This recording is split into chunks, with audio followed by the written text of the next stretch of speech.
Hello friends, I am Ashok Sanodia and I welcome you back in your own organic gardening channel. Friends, in today's video we are going to share one of the most important point which we all should remember while growing indoor plant at our home. And that most important point is related to placing indoor plant at their right location.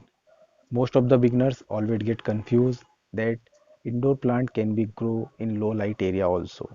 And due to this confusion, they place their plants in low light area, and as a result after some time their plant stop their growth and start decaying soon. So we should not confuse with the name indoor and always place our indoor plant at bright and filtered light, which we can easily get by making green shade. And if we place our indoor plant at bright and filtered light, then they will take good growth. I hope today's information will help you, and for any further query please write us in the comments box and we will try to answer you soon. Thank you and have a nice day.